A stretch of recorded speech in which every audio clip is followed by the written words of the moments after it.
Welcome to everyone. My name is Alice Schmidt-Hambidge. I'm one of two scientific directors of the KDE Hub, along with my colleague, Dr. Colleen McMillan, who will be, there she's waving. Hello, Colleen.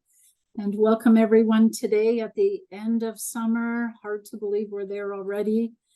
Thank you for joining us before we kick off into September, but we're excited for our webinar today for the communities of practice. And we have some fantastic speakers lined up for you. And I see people are still logging in, so we'll let people come in to join us.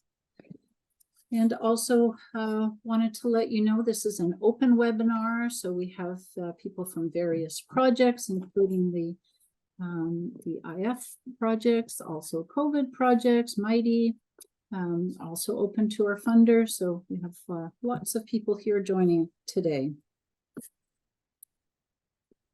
And before we get started with our webinar, on behalf of the KDE Hub, I'd like to begin by acknowledging the land that we live on and that we're virtually gathering today. It's on the Haldimand Tract within the territory of the Anishinaabe, the Haudenosaunee, and the Attawandaron peoples. I acknowledge the enduring presence and the deep traditional knowledge, the laws, the philosophies of the Indigenous people with whom we share this land. I'm thankful to First Nations, Métis, and Inuit people who care for these territories and those across this province and country. To fulfill our vision of an inclusive and equitable world, we at the KDE Hub stand in allyship with Indigenous peoples. As beneficiaries of this land, we commit in our work and in our community to hold ourselves accountable in the continuous work of decolonizing, to ensure that we do not perpetuate the harms of colonization, and to begin to repair them. So in terms of the webinar flow today, there's a couple of housekeeping kinds of things, which is that our webinar is being recorded, and it will be shared after the webinar along with a written event brief. We also encourage audience members to fill out the webinar feedback form, and Annetta will post that feedback form link in the chat box for you, and we'll post it again at the end of the webinar. So for our webinar purpose and our flow, communities of practice, they're often used as a strategy to bring professionals together to share promising practices, to build relationships, and to create new knowledge to advance professional practice. COPs have become really popular over the last number of years, and especially across different sectors. And so they're looked at quite differently across the spectrum, but we do know there's not a one-size-fits-all approach. So the webinar today will explore different characteristics of COPs, as well as share some of the lessons learned. The presenters will offer practical considerations for developing and for implementing COPs and share their lessons learned from their projects. As I mentioned, we have a great lineup. We have from our own KDE Hub, we have Janine Norluce and Sarah Paniker, who will present on a recent Hub-led rapid review, which includes a high-level overview of communities of practice. You'll also have the opportunity to hear from two of the projects supported by the KDE Hub that are currently implementing communities of practice. So our friends Russ Kuber and Danica Logan are joining us from the Community Health and Social Services Network, CHSSN, and Leandra Miller from Central Toronto Youth Services will speak to their two communities of practice. And at the end of each presentation, there will be a 5-minute period for question and answer. And then following this, we'll also have 20 minutes in a breakout room for deeper conversations about communities of practice. Next, I'd like to invite Janine and Sarah to begin their presentation. Thank you.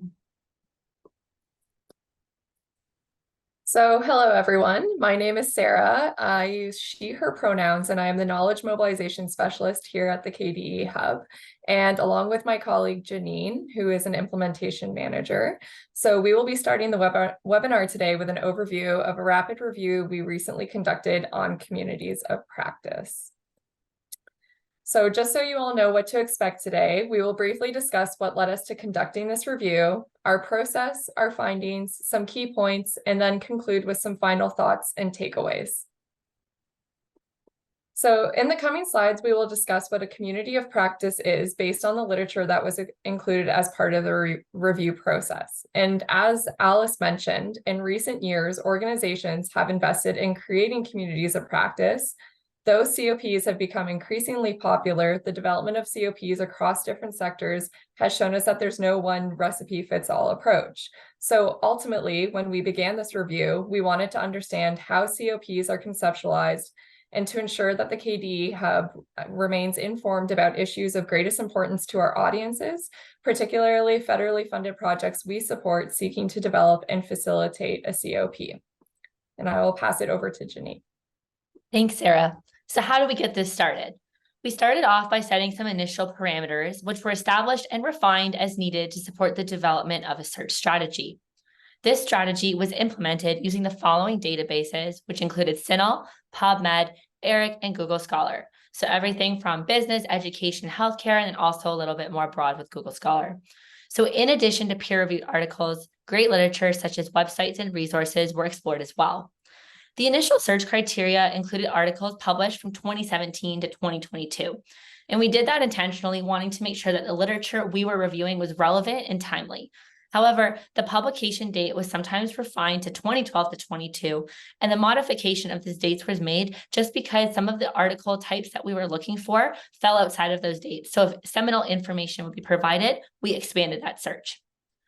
And just so you can see here, it's just a bit of an overview of the things that we were looking for and the things that we weren't looking for in our inclusion and exclusion criteria.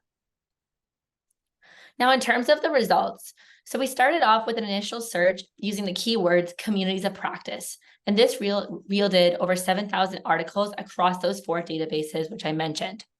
The search inclusion and exclusion criterion were then used to refine and narrow the results. At that time, we then went to 82 articles that met that inclusion criteria and were initially extracted based on review of article abstracts.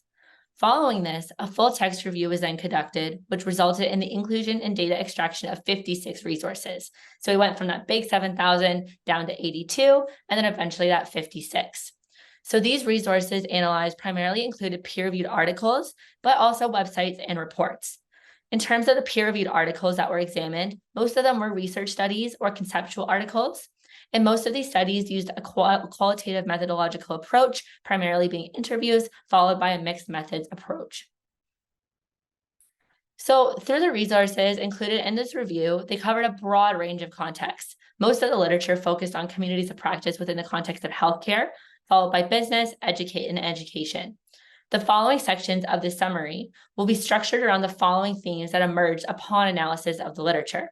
So this includes the conceptualization of communities of practice, characteristics, purposes, benefits, and then also a little bit more practically looking at those factors affecting facilitation or participation, as well as recommended practices and strategies. Next, I'll pass it back to Sarah. So the concept of a community of practice is rooted in social learning theory, and it was first proposed by Etienne Wenger and Jean Lave in 1991. Since then, the conceptualization of COPs has continued to evolve over the years, as evidenced in literature by Wenger, most notably a 1998 publication, followed by another in 2002. So these seminal publications have influenced how COPs are operationalized and defined in a breadth of literature to date, and much of the literature that was included in this review is widely cites the 2002 publication by Wenger and colleagues. So with that in mind, a community of practice is widely defined as a group of people who share a concern, a set of problems, or a passion about a topic, and who deepen their knowledge and expertise in this area by interacting on an ongoing basis. Over the years, with the increased use of technology, an additional term that is frequently used in relation to communities of practice is virtual communities of practice, which is defined as an online social network in which people with common interests, goals, or practices interact to share information and knowledge and engage in social interactions. So while communities of practice and virtual communities of practice are the terms most often and broadly used, other conceptual variations exist in the literature that are similar in meaning or that appear to be used interchangeably. So for example, in some of the literature we reviewed, the term learning community was used synonymously with community of practice. However, in some of the other literature that we reviewed, learning community was actually used as an overarching term in the literature, where communities of practice and other terms such as communities of learners and professional learning communities were referred to as a type of learning community. So with thinking about the definition, Wenger and colleagues also proposed 3 key characteristics that are ultimately foundational to making a community of practice. The first is a domain, and such that community members have a shared domain of interest or area of focus that makes them different from others. The second is a community, so members engage in activities, discussions, share information, and in doing so, this creates a strong sense of community amongst members. And the third is practice, which refers to building a shared collection of resources and ideas that members can take back to their practice. So in addition to these 3 key characteristics, there are other features often identified as contributing to the overall structure and characterization of a community of practice. The first is composition, and this refers to makeup and size of a group. So with respect to makeup, communities of practice can take on either a homogeneous or heterogeneous form. So some communities of practice have members from the same discipline and or organization, whereas other COPs may bring together members from several disciplines and or from several organizations. Makeup also refers to the type of membership. So COPs have varying levels of membership, which includes a core group, which is primarily responsible for planning and execution of a community of practice. And then you have active and peripheral members. With respect to size, communities of practice can vary in size, ranging from a small group of a few people to a large group comprised of hundreds of members. This variation in size kind of underlines the fact that there isn't necessarily a standard when it comes to how many members in a community are required to be deemed a community of practice. The second feature is formal and informal structures. So implied within its name, there are some communities of practice that have a more informal structure and arise spontaneously. And then you can have other communities of practice that are more formally recognized and structured and have things such as, more frequent scheduled meetings and community guidelines around them. The third feature is setting. And so there are various settings where communities of practice can take place to bring together its members. So they can be conducted in person, virtually, or a combination of both. Literature review that was conducted by Barnett and colleagues found that it was desirable for communities of practice to adopt a hybrid format, so having both in-person and online components. And then the last feature is duration. So a community of practice can intentionally be time limited to a specific issue, or it can be ongoing with focus areas that change over an extended period of time. So one of the questions that guided our review of the literature was also to identify the purpose of a community of practice. And from much of the literature that we reviewed, the overwhelming kind of point of a community of practice was to use it as a strategy for knowledge translation. In addition to this purpose, communities of practice were also positioned as a space where members can connect to learn from one another and share their knowledge and experiences with other folks. And in doing so, communities of practice are a collaborative space where members can then build relationships. They can also use this time to problem solve and develop new innovative ideas. Now, building onto what Sarah was just kind of discussing, there are also some benefits that we found were highlighted in the literature to facilitating and participating in a community of practice. And we noticed this at the personal, group, and organizational level. So looking at the individual side of things, this really helps sometimes people shape their professional identity, contributes to a greater sense of belonging. That was noted to be improved job satisfaction, as well as the reduction of professional isolation. Now, moving to that group level, it really enhanced collaboration, builds relationships, and also built a greater sense of community. And at the more high level component, interprofessional collaboration across geographical boundaries is something that can be prioritized, as well as sharing and generating ideas and promoting innovation adoption. So all 3 of these things are potential benefits when we look at those 3 different levels. I'm going to pass it back to Sarah now to discuss some of the factors affecting and contributing. Thanks, Janine. So across the reviewed literature, there were 6 key factors that were identified as both facilitators of and barriers to the implementation of and/or engagement in a community of practice. So the first is technology. The use of technology, of course, can create a collaborative, accessible platform that is able to connect people from all over. And while this is great, it can also pose challenges with regards to ensuring access. So in other words, folks may have limited access to a technological device, or they may not have a reliable internet source. And another challenge is maintaining the privacy and confidentiality of the community of practice and its members. So, for instance, having to navigate potential data breaches in an online space. The second factor is leadership. So leadership at the organizational level plays an important role in shaping the goals and common vision for establishing a community of practice. So effective communities of practice are facilitated by support from a senior leader. And on the other hand, if a senior leader does not support a community of practice, it can ultimately hinder the sustainability of a community of practice or prevent one from forming in the first place. A third factor is resources. So, of course, funding and time are critical to being able to develop, build capacity, and sustain a community of practice. And if we don't have those resources, then ultimately there may never be a community of practice, or again, it could jeopardize the sustainability of one. The fourth factor is trust, and COPs should really cultivate a culture of trust that really allows members to openly share their knowledge and experience with others on an ongoing basis. If there isn't that trust that's cultivated within a space, then members may disengage and are less likely to share their experiences and knowledge with other members. The fifth factor is interaction, and this refers to really being able to provide members with meetings offered in person and in a more informal way. This is really important, but of course, at the same time, there's challenges associated with that, especially that it can be costly, and it can also be a barrier to being able to bring folks in from who are kind of dispersed all over. And the last factor is membership. And so this kind of refers to the composition. So again, when I was earlier talking about that homogeneous versus heterogeneous composition. So while homogeneous is great in the sense that it brings together people from the same profession, same interests, same space, and that can contribute to member engagement, that can also be problematic, as it can kind of lead to not having a diversity in perspectives. Another challenge that's associated with having a heterogeneous group is that you might not have the same, you have those different perspectives, but it may be challenging to actually determine its focus and relevance. Thanks, Sarah. So throughout the literature, various recommendations and additional considerations arose within this review.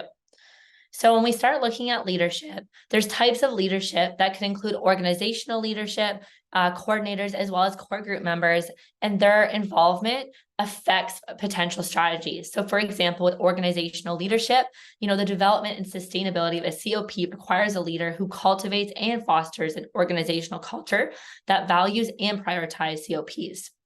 Now, similarly, with a coordinator, this could be a staff member from a host organization, but regardless, it's somebody that's well respected and starts fostering trust. And then with core group members, this is comprised of a smaller number of members involved with the planning. Regardless, leadership is needed at all three of these levels. Now, looking at the direction, the objectives, domain, and overall vision of a community of practice should be clear from the onset. So this is right from even like the planning stages of community of practice development. A community of practice with a clear purpose of goals contributes to its value, which is essential for recruiting prospective members and also maintaining members. Now, in looking at relevancy, real life scenarios can help members to troubleshoot and implement solutions in their own professional roles. Examples can include collaborative projects, curating tools and resources, networking opportunities, or expert presentations, and even professional development. Now, moving on to facilitation. Facilitators guide community of practice activities, with conversations as such, but facilitators, while part of the group, also are responsible for creating that space where members feel comfortable openly sharing their opinions and ideas. Now, moving on to collaboration, the use of technology is required quite often to support the implementation of community of practice activities. So, a variety of modalities might be used, such as Zoom or Microsoft Teams, but even a dedicated online space where members can access resources, share information, and connect with others. Now, finally, just important to mention evaluation. So the community of practices can benefit from a built-in evaluation process. So even from the early on stages, when formulating a community of practice, a needs assessment survey could be done just looking at objectives and goals of potential members. And subsequently, collecting feedback through surveys or conversations on an ongoing basis can really help to improve and ensure that activities are still aligning with members' interests. Most importantly, the plan should be in place to evaluate that overall effectiveness of a community of practice. This is information that is necessary to continually improve and sustain a community of practice. So just kind of to conclude here, there's an extensive body of literature on theoretical underpinnings of community of practice, going back to that social learning theory. And community of practices are becoming increasingly more common, but that term is also being used interchangeably, as Sarah mentioned. So from the literature, we were able to kind of distill many positive benefits to participating in and facilitating a community of practice. But we did also notice that there is a gap, especially in terms of evaluating the benefits and overall effectiveness. Regardless, though, this review is a really great starting point just in understanding what characterizes a community of practice, the value it can offer to organizations and professionals, and then also just some practical considerations for developing a community of practice. So that concludes this portion of the presentation. I believe Annetta is going to drop a link in the chat where you can check out like a resource summary that we did, so you guys can use that in your free time. And while we do have some other exciting presentations coming up from projects, we will take a brief moment if there are any questions.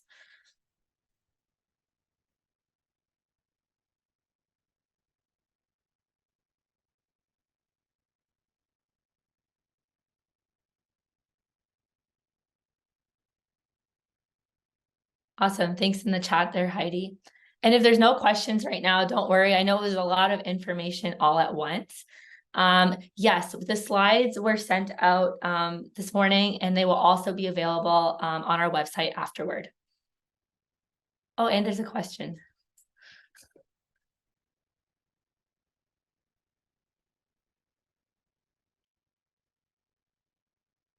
Yeah, of course, please do. Thank you. It was such a great presentation. I might have missed the slide deck, so I apologize for that. I oversee a community of practice, a couple of them actually, with Away Home Canada.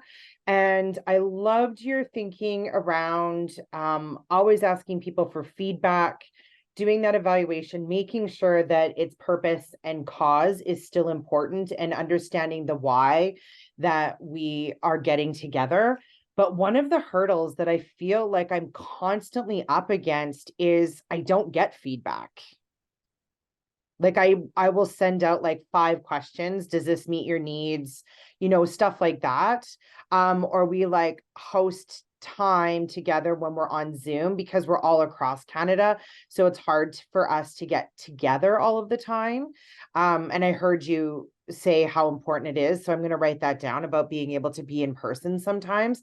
But often folks just say, oh, we don't have feedback. And I'm like, is it because individuals are busy, or because they don't necessarily know what that's supposed to look like? Or I don't know, but I'm just wondering if you ever see that happen, or if you have any suggestions around that. Of course. Thank you so much for that question. I will say we have a breakout session at the end of today too, where you might get some more time to converse with people, but I wanted to throw it over to Sarah. Do you have any comments or feedback on that?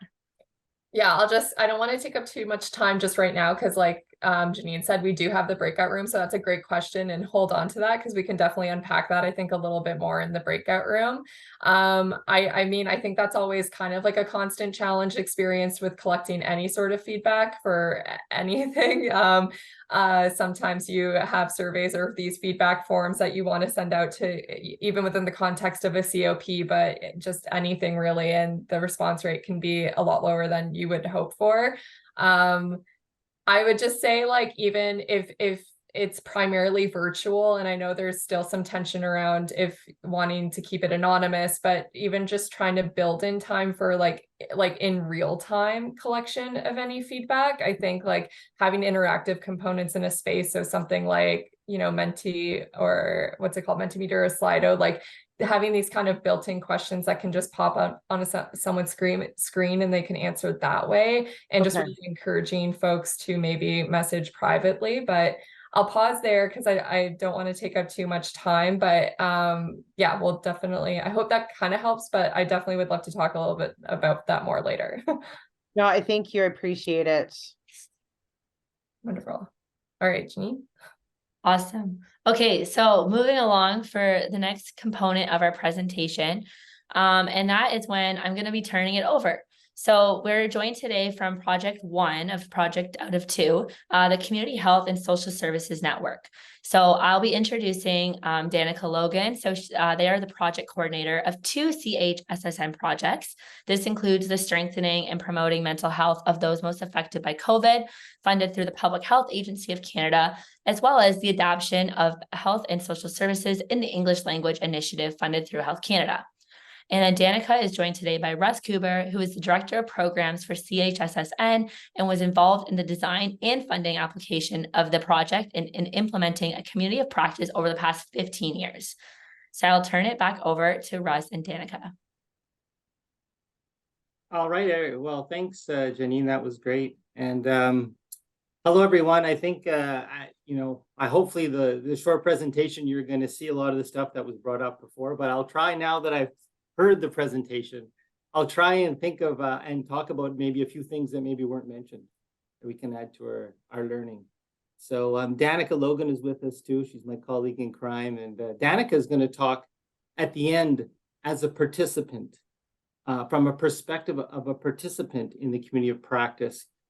She now works for us, but she was part of an initiative funded through Health Canada, where she was part of a community practice that we built since 2004, actually. So, and I must say, part of getting into it, just being asked to present on the community of practice, I think it was 19 years ago, I was working for Alberta Health and Wellness in Alberta, and a job opportunity came open here in Quebec. And one of the reasons, it wasn't the only, there was many personal reasons too, but it was the opportunity to create a provincial network, a learning network.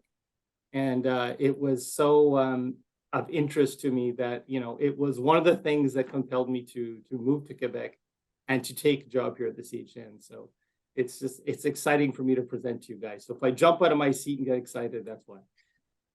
Anyways, so without any further ado, you'll see a nice photo there as we move on, but that's the Chateau Frontenac. If anyone has never been to Quebec City, it's a beautiful city, so come visit us. But anyways, that map there is what you see in front of you it's just a contextual map that shows the province of Quebec, and it's divided into regions.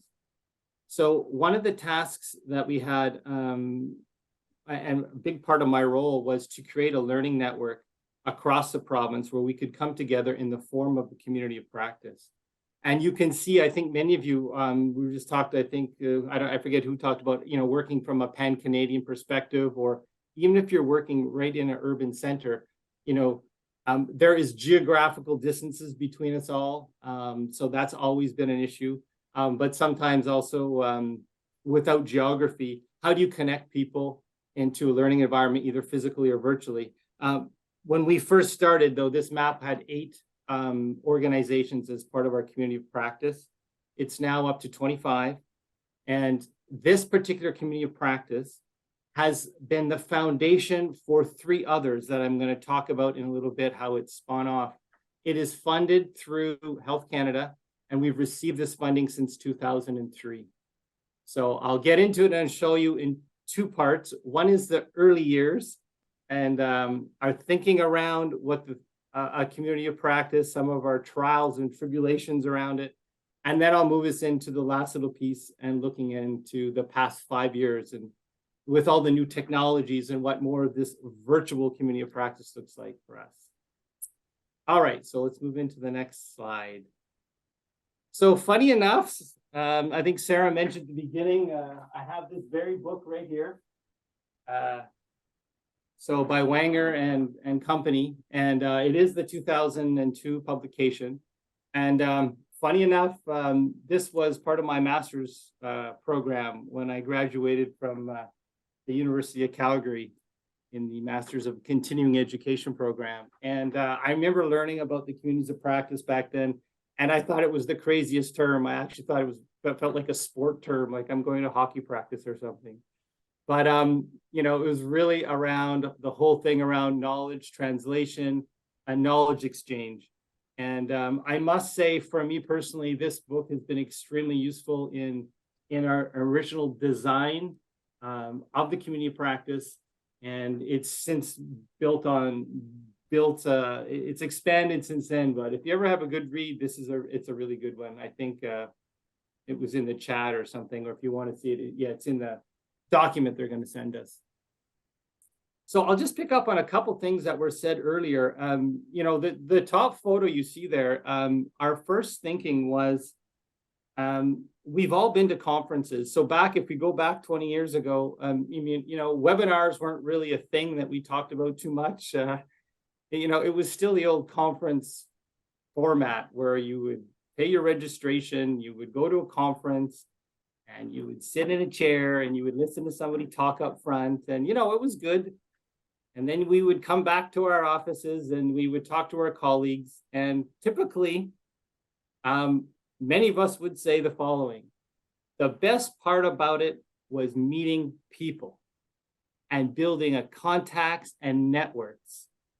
And I have 3 or 4 business cards, and you're excited because you might have met somebody from other part of the country, other part of the city or province or whatever, and you've made a colleague where you're kind of creating your own informal community of practice. It motivated us and connected us to like-minded people. So our original thing was to make sure that it was very different. So you can see the gentleman up in the top picture, you know, and the people around. We did very informal and engaging, more adult learning type activities in person, where we could build relationships with each other. As you can see with the photo down below, it looks a little silly. There I am, I think, on the left with a microphone and a funny wig on my head. But the whole concept was done on purpose. It was to build relationships between people in order for learning to be more successful.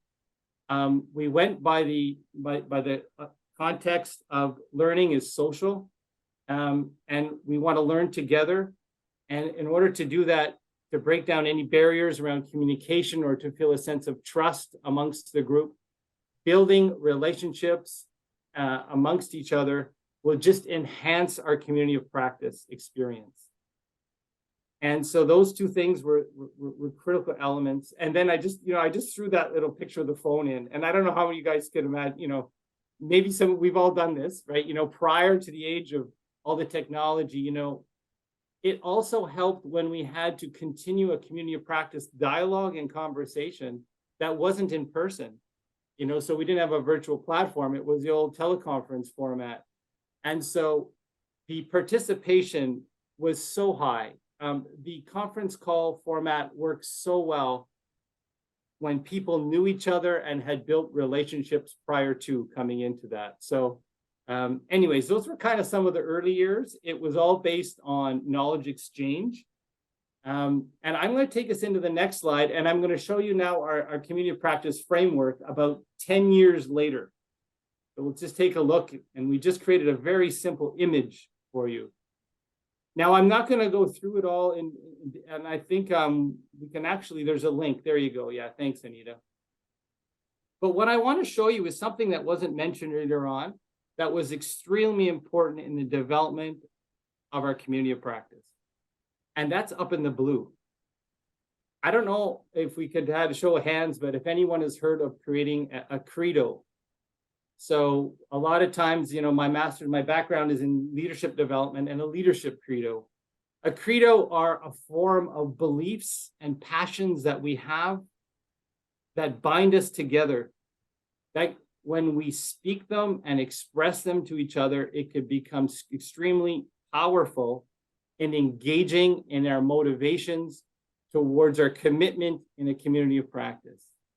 I'll just give you one example. You can read them all, you'll send it. But, you know, if you look at the third one, and these were what the participants in the community of practice expressed back to me at the time.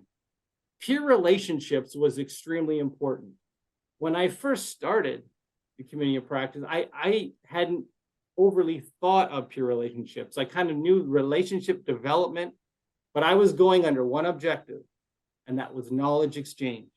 That was kind of what I was taught about it. And, you know, so that was extremely important to the group.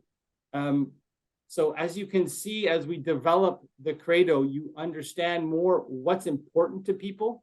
So it's not driven by me, by the organization. It's driven by the participants and their aspirations and their passions that bind them together. Now you can see on the left side in the pink or in the orange, all the different things that they have created, or the objectives of the community of practice that has evolved over about 10 to 15 years. So when we first started, problem solving wasn't even a consideration. So, but over time, people expressed and they built trust and confidence. You can see requests for information. People felt that was extremely important. I can come to community of practice. I can get information from people that I could spend hours or never find on my own. You know, I can research stuff on the internet, but I want to speak with people who have experience. So you see the third one, seeking experience. And I'm not going to go, but the list does go on, you know, right from sharing resources. Mentoring came up as a topic, and so now we have informal mentoring. And I just want to end up on the other thing too. I think if we just scroll down a little bit, actually maybe I think the last one, I think it's relationships and fun, which I talked about before. But anyways, I'm going to move into it because I got to be a bit quick here. I want Danica to talk about her experiences. If anyone want to talk at any time, our coordinates are there and happy to share with you. But this is kind of the framework that has evolved and developed over the years. And now we're applying it to 3 other community practices, and I'll talk about them right now in the next slide. So I'm not going to take any credit. I think there's Amy Bilodeau from the CHSSN here, and there's Jen Cook, Danica's here. There are other people. In fact, the community of practice has become a part of the mission of the CHSSN. It's almost a trademark of when people talk about our organization and our approach and what we're all about. Often it's cited is about our learning community and our way to build capacity and support of participants that are working in the community on projects with us. And in fact, even some of the people that are hired now in the CHSN, they're built on their interests and their passions and experience to implement a community of practice. So it's gone even into, I would say, into our recruitment processes. But, quickly, up in the left-hand corner, last year, a lot of the KDE Hub members, we've got great memories of this event that was hosted by Jen Cook, who's, I think, on the call today. This is a in-person, this is what they talked earlier on in the session today. This is an in-person event where we're having knowledge exchange and information. I think many of you are familiar. We've been to those. It's not a conference by any means. It's much more engaging and interactive, where participants have a lot of opportunity to share within small groups on particular topics. If we go to the far right, we're all familiar with Zoom, like what we're doing today, webinars. This is a form of community practice in itself. But, for example, Amy's on the call today and she manages a youth mental health initiative.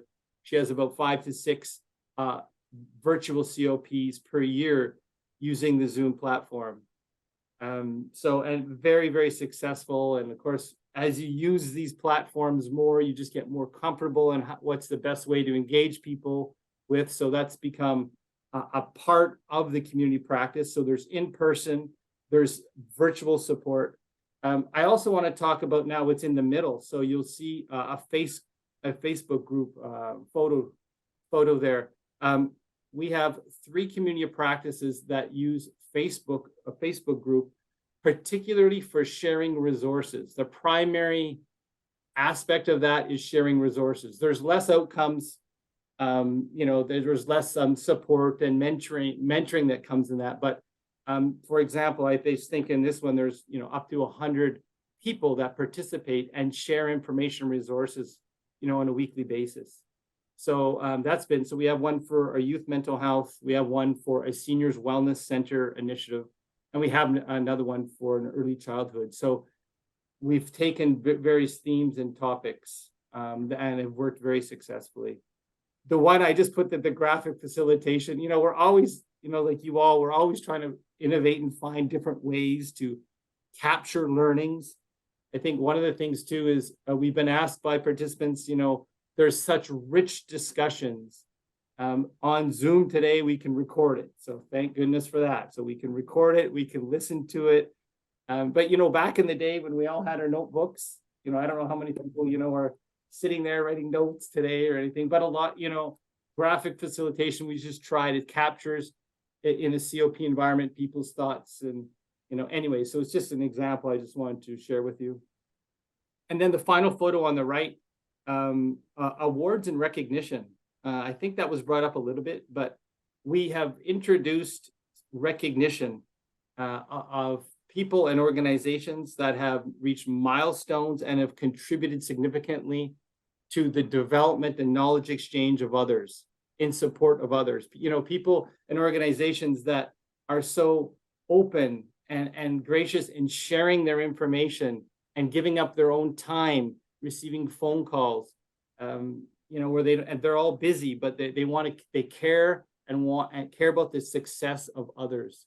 So we're really trying to do things to recognize that, because that is the ultimate objective of the community of practice, is where people develop such a sense of ownership and pride in wanting to help others achieve their goals and aspirations. So I'm just going to quickly move on because Danica is going to come on. So we're going to move on. I think there's one last slide. We were asked by the KDE Hub to present for a knowledge exchange webinar, I think 6 months ago. Just wanted to show you one of the slides we presented was the third. You'll see number 3, the community of practice. It is integrated into our approach on how we use knowledge to influence change. I would say it's probably our biggest, bubble. If we have 4 bubbles, it's not to say, working in collaboration with researchers and developing models and tools, but it's when we concretely bring each other together to discuss what we're learning, our successes, our challenges and failures, that really starts to formulate into innovation and as a way that we can really tackle some of the big societal problems and issues that are facing our communities today. So I'm going to stop there because there is a wonderful lady named Danica Logan, who's now running our supporting and promoting mental health initiative here at the CHN. And Danica, are you there? You want to talk about your experience, and you can be transparent. It might not have been all good. Your experiences in our community of practice. Yes, thank you so much, Russ. Good afternoon, everyone. So I can say I've had 2 different experiences as far as community of practices.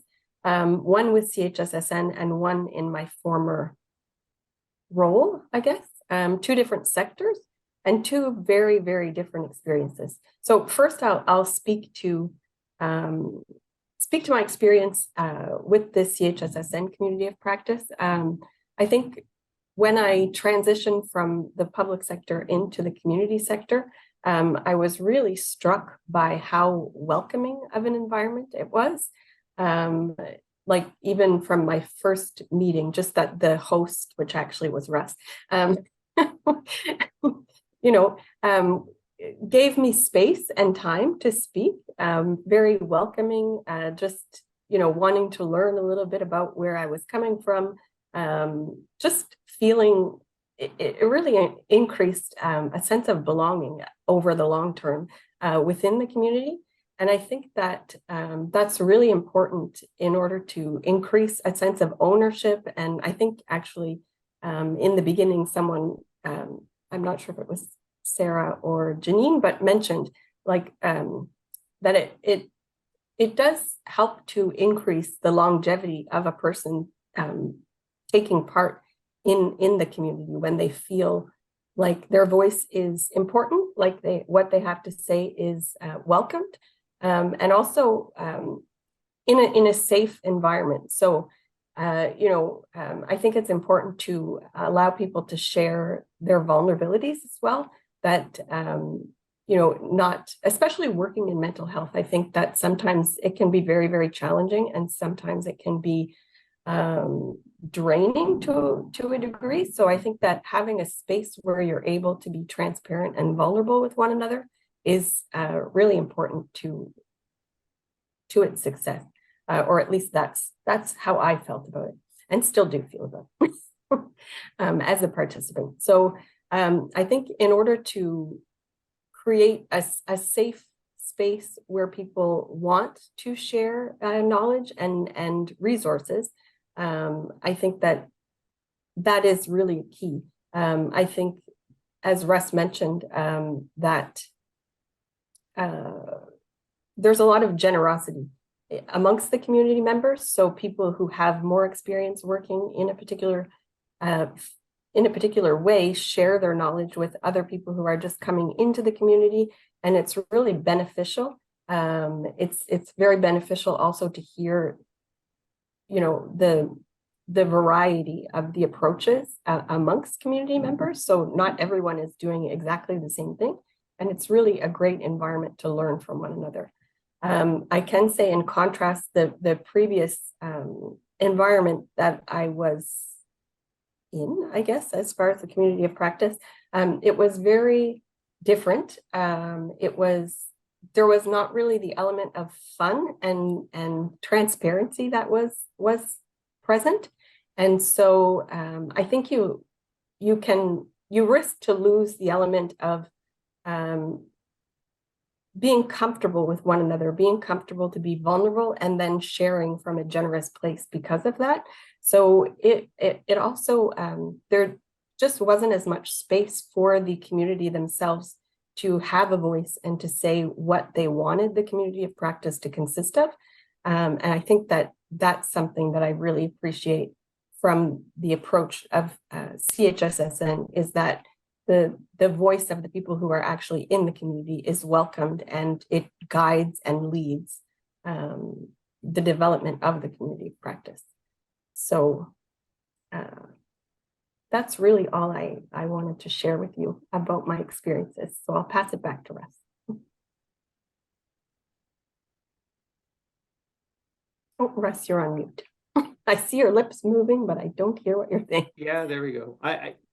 Yeah, just if anyone wants to have further conversations and look us up, we're happy to talk about it. And we're far from being masters at this or anything. And I know a lot of you on the call today are implementing community practice and have lots to share as well. So thanks a lot, and looking forward to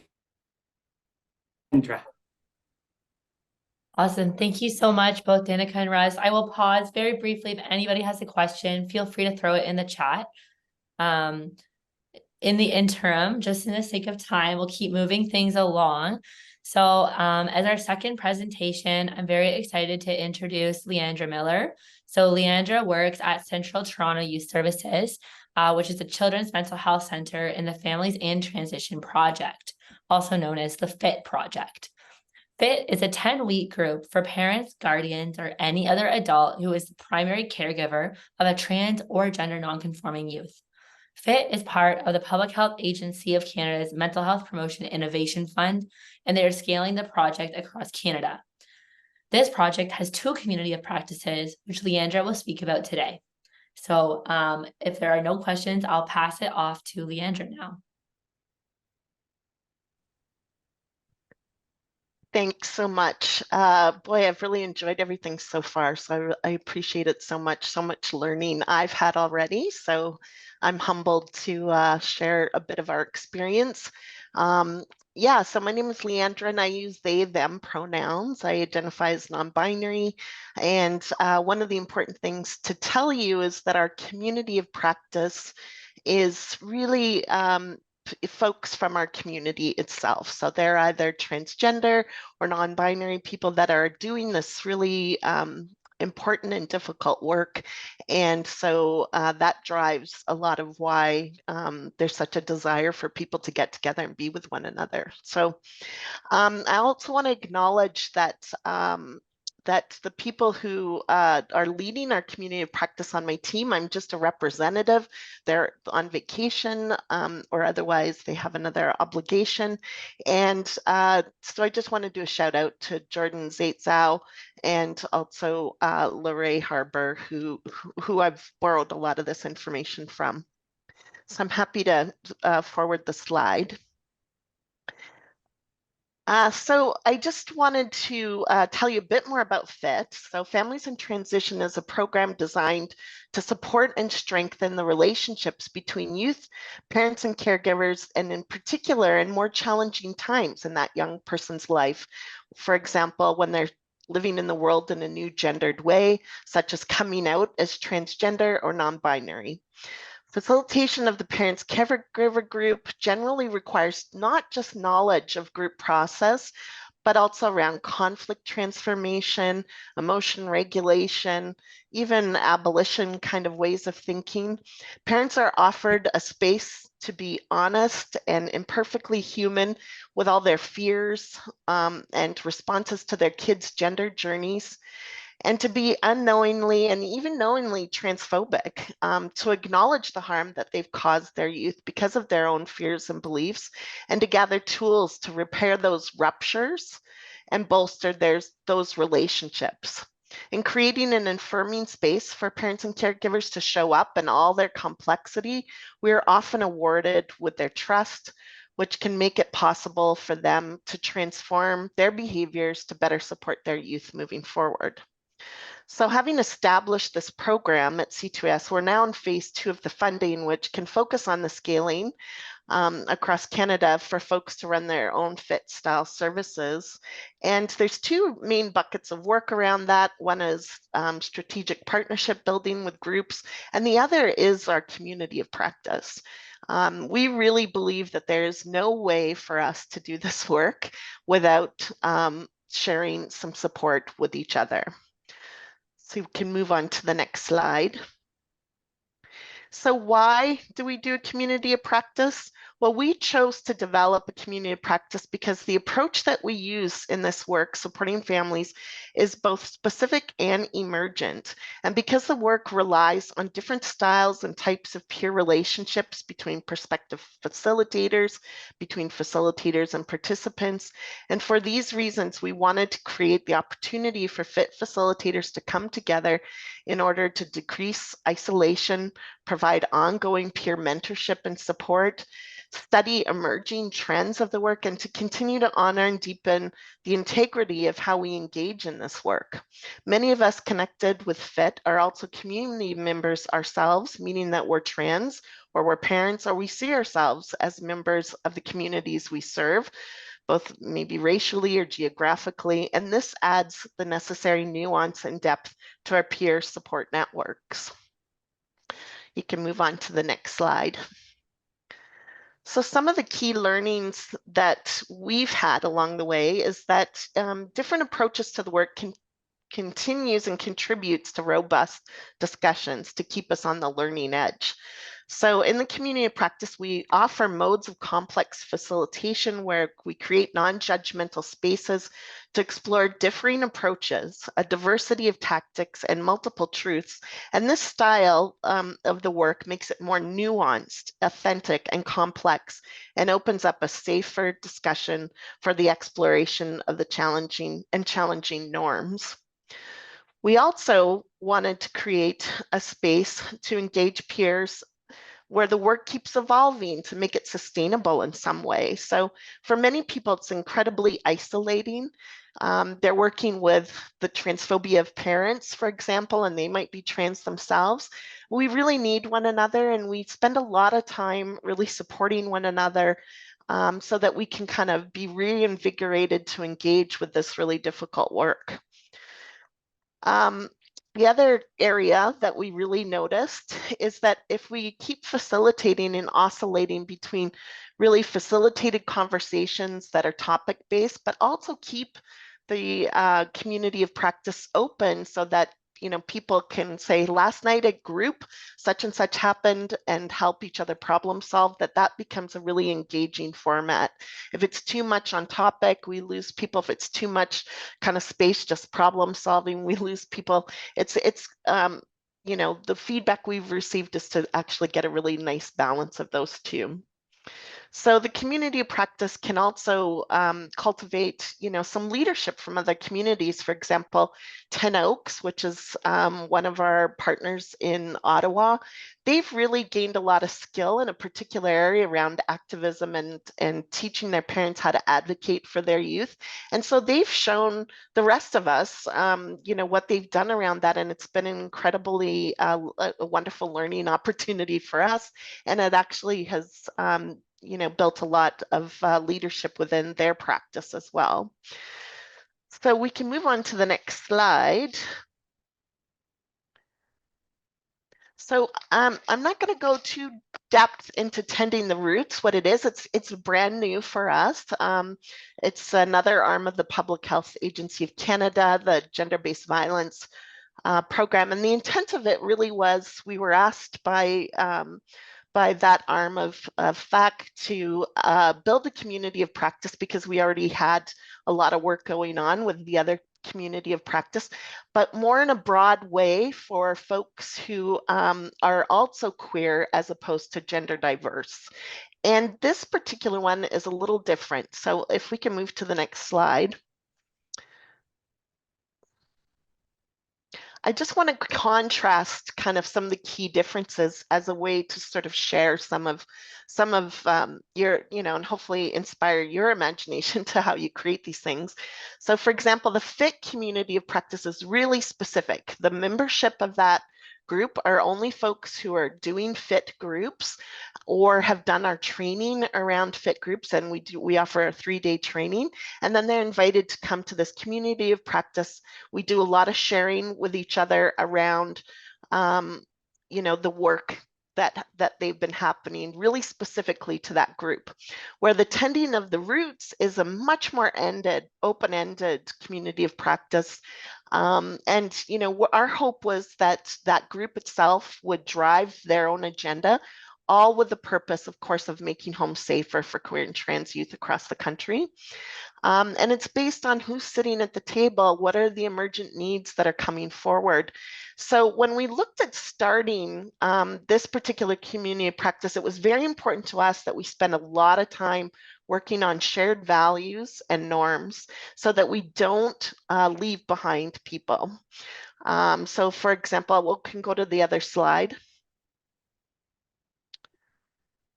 So rather than kind of getting right into the work to begin with, we've been grounding all our work within Indigenous solidarity, anti-racism, and anti-oppression frameworks. And to do that, we've done a lot of didactic education, meaning we've had people from those communities come and share their experiences so that we're able to learn from one another and really ground the project with these values to start. And we find that an incredibly important way to kind of set it up, because we really don't want to leave anyone behind. And I really want to echo what I heard from the last presentation, that the community of practice, as much as it is about knowledge exchange, it's so much more than that. It is so much more. It's about sharing resources. It's about, for example, building collaborations. Maybe there's underfunding from one organization to another, and through virtual means, we can actually offer a group with a facilitator from a totally different part of the country and have shared clients and experience within this situation. And it's been really powerful. It's also a place to make social change. We really, the group is kind of strength in numbers in terms of, we need to do something about kind of advocating for herself at bigger system levels. It's really about peer support, lots of problem solving, mentoring, all the things that were mentioned. So yeah, I just want to acknowledge that, you know, to see it only as knowledge exchange, I think would be a miss, because it's become so much more over the time. And I think you can go to the last slide, which is just my email if you want to ask me any more questions. So I'm open for questions because I'm anxious for you all to get into small groups and kind of dive into this material more, but I'm open to any questions that you might have.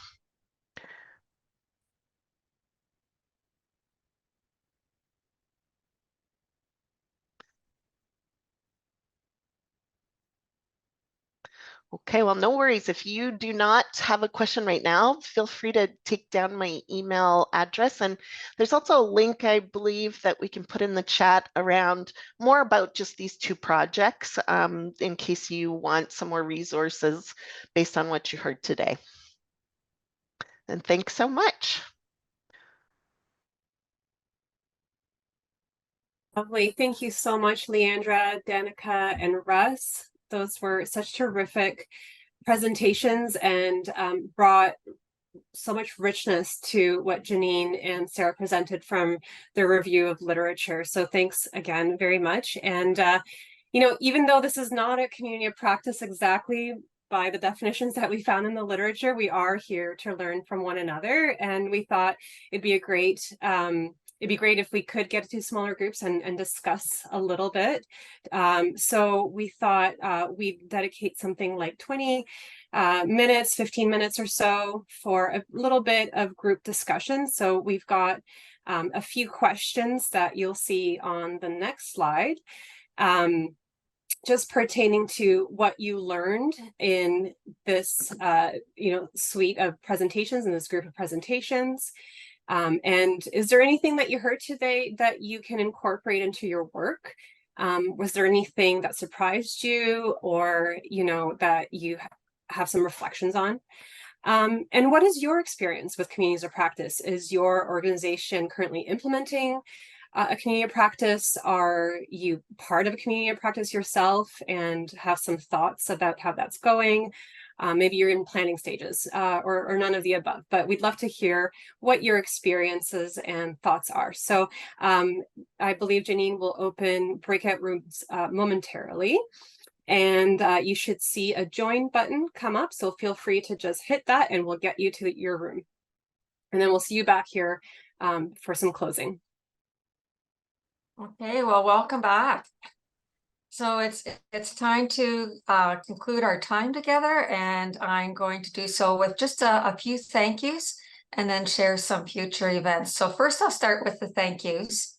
So a very sincere thank you for our external colleagues and webinar presenters, Russ, Danica, Leandra, and as well as Sarah and Janine for their presentation, and the rich resources and relational learning opportunities offered by the range of COPs that were so well presented and explained for us.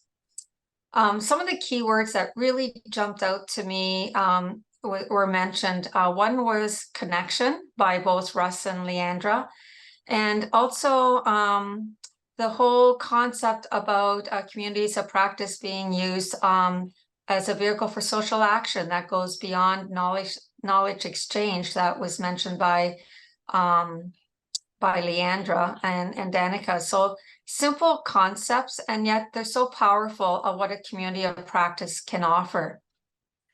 The Hub also wants to say thank you to each one of you who made time in your very busy day to attend our webinar, the very last one in August. And as always, we are always interested in collecting your feedback. Annetta had placed a link to the feedback survey at the beginning of the webinar, but she can certainly place it in the chat again. And we thank you at the Hub in advance for sharing what your thoughts are today of the webinar. So those are the thank yous. And now some just really brief information about some future Hub hosted or supported events. We're hosting many excellent other webinars this fall, and we warmly welcome you to come that speak to either your projects or your passion or your interest. The first one is on September the 28th from 1 to 2, and it's an open webinar, meaning that anyone from any of the funding streams are invited to attend. The webinar is titled Monitoring Mental Health in Canada. The webinar will feature Canada's Positive Mental Health Surveillance Indicator Framework, and the information is up on the slide. So you see that our host will be from FAC, the Public Health Agency of Canada, specifically Karen Roberts and Dr. Heather Orpana. So a key outcome will be learning about population level data and how this data can either support or inform your project. Then we have some workshops, September the 13th and 14th, for youth-based projects on the topic of youth social media engagement. And these workshops are organized by our colleagues and our presenters today from the Community Health and Social Services Network. And so you know that these workshops will be phenomenal. So please attend those as well. We have a workshop on September the 21st for projects that are funded under the supporting the mental health of those most affected by COVID-19. And we're going to be doing another follow-up workshop on community-based evaluation. And so this specific webinar are for those projects that joined us earlier in the year for part 1 of community-based evaluations. Last but not least, we are in the process of creating a webinar with our partners at Taibu Community Health Center on anti-Black racism and the impact of racism on mental health. So we're going to keep you informed on that webinar as we get closer to October. So you can see we at the Hub, we're really kicking off this fall with a bang, and we welcome you to join us, those webinars that are of interest to you and that your schedule allows. So on that note, I want to thank you on behalf of the Hub. We look forward to seeing you again. Take care, everyone.